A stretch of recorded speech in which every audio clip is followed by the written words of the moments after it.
सारे भाइयों को मेरा नमस्कार। शायद आप लोग सोच रहे होंगे कि राजकुमार सैनी आज किस बात को लेकर के लाइव आ रहे हैं, जबकि उनकी पार्टी की आपको लगता है बहुत करारी हार हुई है। लेकिन मित्रों, मैं सबसे पहले आपका धन्यवाद करता हूं कि आपने राजकुमार सैनी को पर्ची नहीं डाली, विचारधारा पर आपने जो पर्ची डाली है ये करिश्माई आंकड़ा है। जबकि राजकुमार सैनी का एक ना तो गृह क्षेत्र, ना उसकी जाति के वोट, यहां हर पार्टी जाति देख करके टिकट बांटती है और जाट नॉन जाट का दोनों पार्टियों ने भरसक प्रयास किया कि जाट इकट्ठे हो जाओ, और बीजेपी ने कहा नॉन जाट इकट्ठे हो जाओ। पक्ष और विपक्ष में दोनों के अंदर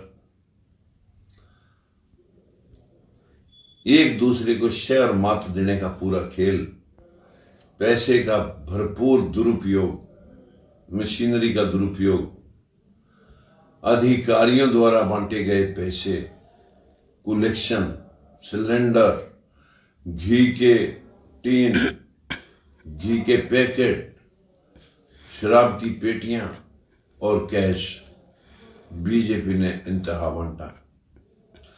और इसी प्रकार से मैं नॉन जाट के बाद जाट के इलेक्शन को बनाने के लिए हर किसी ने अपना जातिगत आंकड़ा खेलने का प्रयास किया गया। कहां गए दुष्यंत के वोट, कहां गए ओम प्रकाश चौटाला की पार्टी के वोट। एक तरफा जाट नॉन जाट का माहौल बना करके जब चुनाव लड़ा गया, ये उपचुनाव था, उसके पश्चात 6500 वोटें एक विचारधारा को अपने क्षेत्र से दूर एक नई पार्टी को बिना किसी जातीय समीकरण के जनता के द्वारा हमें दिया जाना, ये हमें हौसला ही नहीं एक राह दिखाता है कि हम इन दलितों और पिछड़ों को आगामी चुनाव में मंजिल तक ले जाएंगे और इनका हिस्सा जो राजनीति में बनता है, चाहे वो शासन है, चाहे प्रशासन है, चाहे रोजगार है, कारोबार है, दिलवा के छोड़ेंगे। मत समझें कि राजकुमार सैनी निचला बैठ गया है। हमें एक राह मिली है, इस राह में आपने हमारा जितने भाइयों ने भी हौसला बुलंद किया, हम उनको इस्तकबाल करते हैं, नतमस्तक होकर प्रणाम करते हैं, आप सबका धन्यवाद करते हैं। और जो हमारा बैकवर्ड क्लासेस, जो हमारे पर अभी भरोसा नहीं कर पा रहा, जिनको ये डर दिखाया गया जाट निकल जाएगा, जाट निकल जाएगा, और वोटों को पोलराइज करने का प्रयास किया गया, मैं उन बैकवर्ड भाइयों से भी विनती करना चाहूंगा, अब तो तुम जाट को नहीं रोक सके, अब बताइए किस खाई में छुपेंगे जाकर के। मित्रों, जब तक आप इस तरह के खेल के शिकार होते रहेंगे, कोई भी नेता आपको आपके हिस्से तक नहीं ले जा सकता। ये जो चिचड़ हैं पार्टियों के जुड़े हुए, जो यहां पर आकर के सैकड़ों सैकड़ों नेता, छोटे बड़े छोटे भैया नेता, जिला अध्यक्ष, हल्का अध्यक्ष, ब्लॉक अध्यक्ष और जातियों के प्रधान, दोनों पार्टियों ने ला करके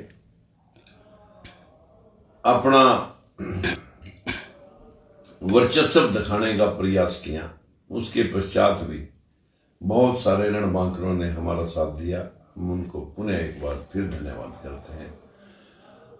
विश्वास दिलाते हैं कि आपको आज नहीं तो कल, और कल नहीं तो आने वाले चुनाव में आपको हम सफर बना करके मंजिल दिलाएंगे।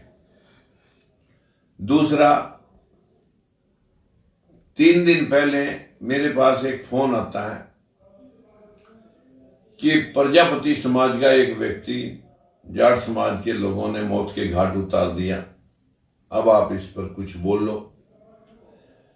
अरे मेरे मित्रों, यहां तो 40 लोगों के ऊपर कमासपुर गांव के अंदर भी प्रजापति समाज का व्यक्ति मारा था, और अभी भी हाल ही में यहां पर ही प्रजापति समाज का एक व्यक्ति और मारा था।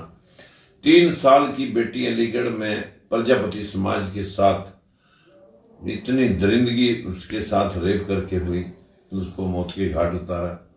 पीछे मनीषा के साथ हुई, बलिरामपुर में और लखीमपुर खीरी में हुई। आए दिन आप हर रोज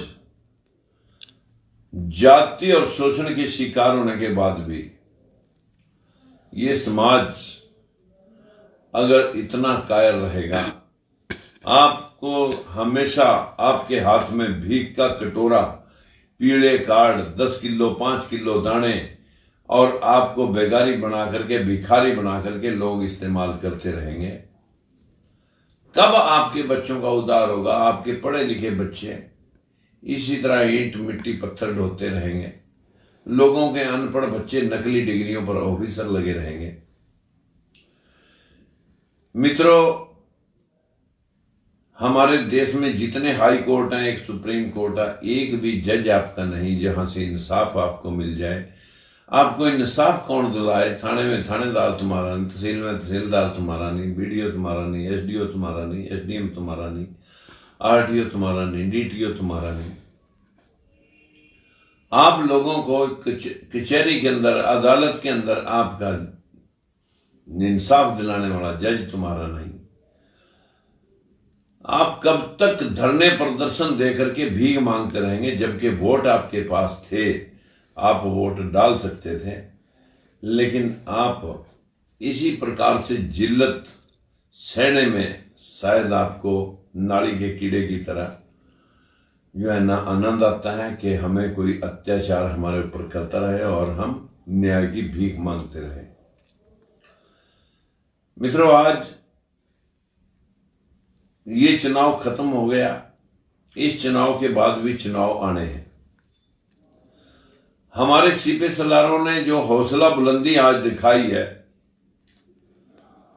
मैं उनके साथ साथ उन भाइयों से भी विनती करना चाहूंगा जिनके दरवाजे तक हम 4 महीने तक 8-8 बार गए।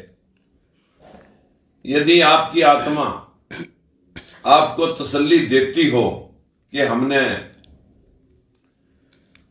बीजेपी के या कांग्रेस के खाते में वोट डाल करके अपने समाज के उस व्यक्ति को जो तुम्हारी आवाज बन करके आपको जगाने का 4 महीने तक प्रयास करता रहा,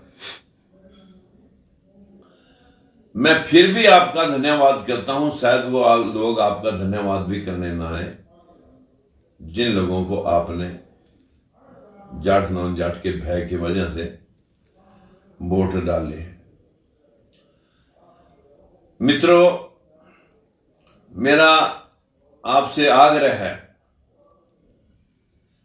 यदि आप उठ करके चलना चाहते हैं और अपने बच्चों के लिए कुछ करना चाहते हैं, तो यूं 4 दिन फिर बीत जाएंगे। आपसे मेरा निवेदन है कि आगामी पंचायत चुनाव आ रहा है, इन पंचायत चुनावों में आप अपने लोगों को जोड़ करके राजनीति में स्थापित करें, ताकि आपके राजनीति में स्थापित लोग ही आगामी चुनाव में आपको राजनीतिक तौर पर सुदृढ़ करेंगे। अन्यथा लॉलीपॉप दिखा करके सरकार 8% का एक रेजुलेशन पास कर रहे हैं, शिक्षा के लिए, नौकरी के लिए रेजुलेशन पास कर रहे हैं। ये रेजुलेशन तो बहुत देर पहले से बने हुए हैं। हमारा 52% हिस्से का रिजर्वेशन पहले से था, जिसको सुप्रीम कोर्ट ने 27 कर दिया। ना हमें 27 दिया, ना हमें 52 दिया। आज नए रेजुलेशनों पर कौन भरोसा करेगा और कैसे आप इन रेजुलेशनों के जरिए हमारे को हमारा हिस्सा दिलवाएंगे? 8% पंचायती चुनाव में सरपंचों पंचों की रिजर्वेशन आप दिखा रहे हैं, जबकि 9% सरपंच तो ऑलरेडी हमारे पहले बने हुए हैं। अरे किस व्यक्ति ने आपको यह सलाह दी कि आप उनको 8%, अगर किसी को दान भी देना होता है वो भी दसवंध निकालते हैं, 10% तो वो भी दान में भी दे देते हैं। जब आप 52 भी देना नहीं चाहते, 27 भी देना नहीं चाहते, तो हमें आपकी खैरात जो आपको हमारे एससी और बीसी और बीसीए और बीसीबी बांट करके आप हमारे को और राजनीतिक टुकड़े करना चाहते हैं। हम अपने सारे भाइयों को, जो एससी भाई और बीसी भाई, बीसीए भाई चुनाव लड़ने के इच्छुक हैं, हमारे पास एक बार जरूर सूचना दें।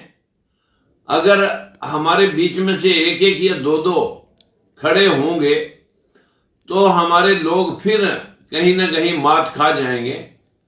तो मेरी विनती है आप सब भाइयों से, हम आपस में मशवरा करके आपको सपोर्ट करेंगे। और ये जो लॉलीपॉप दिया जा रहा है 8% का, हमारी 8% की हिस्सेदारी तो 27% के मुकाबले में 1/3, पहले 52 का 27 हुआ, आधा, और अब आधे में 6वां हिस्सा हमें अगर फिर उसका 6वां हिस्सा करना है तो फिर ये मंजूर हमें सरकार की, हम विरोध करते हैं कि अगर आप 27% में से 8% दे रहे तो कम से कम एससी बीसीए का 16% तो हिस्सा पहले ही है, 11% बीसीबी का और 16% बीसीए का। तो कम से कम अगर आप करने ही लगे थे तो 16%, 8 की बजाय 16% बीसीए का हिस्सा कर देते सरपंचों में, तो हमें न्याय संगत लगता। लेकिन आप उनका हिस्सा भी खाना चाहते हैं, बीसीबी का हिस्सा भी खाना चाहते हैं, आपस में हमें लड़ाना भी चाहते हैं। तो इसका रिजल्ट हम आने वाले विधानसभा में बीजेपी, हमने एक बार नहीं, जो 75 पार की बीजेपी थी वो 40 पे लाके खड़ी की थी। और आज भी अगर बीजेपी को समझ में आ गया हो, जो सुप्रीम कोर्ट के फैसले को भी लागू करने की बजाय गुंडागर्दी के आगे घुटने टेक करके बैकवर्डों का हिस्सा लुटाने के लिए 8.5 लाख रुपए हर पेशी पे हमारे खिलाफ हमारा आरक्षण लोगों को बांटने के लिए खर्च कर रही हो, वहां 8% का ढिंढोरा अगर बीजेपी पीटना चाहती है तो इसकी हम औकात बीजेपी को फिर दिखाएंगे।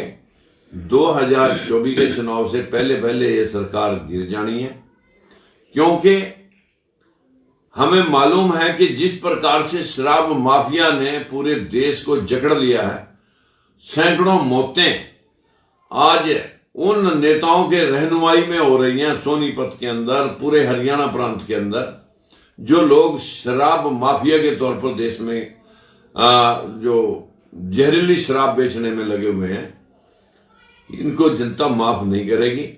दोनों पार्टियों ने आज एडी चोटी जोर लगा लिया, अपना कैंडिडेट नहीं जिता सके।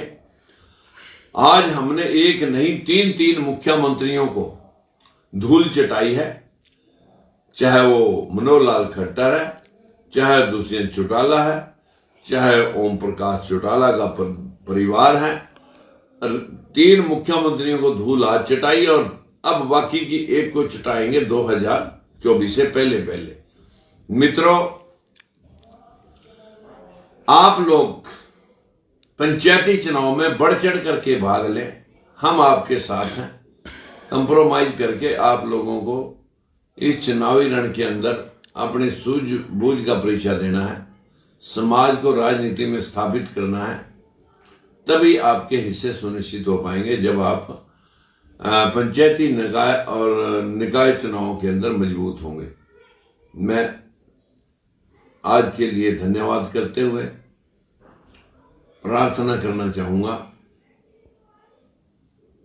कि ये खेल एक उपचुनाव का था। जब जनरल चुनाव होगा तो हम और ताकत के साथ इस मूवमेंट के साथ जुड़ करके, विचारधारा के साथ लोगों को जोड़ करके उनके हिस्से तक ले जाएंगे। इसकी कामना करते हुए आपसे अपील करता हूं कि ज्यादा से ज्यादा आप भेदभाव और शोषण के खिलाफ इस जंग में शरीक हों। यही मेरी प्रार्थना है। बस आज के लिए इतना ही। नमस्कार।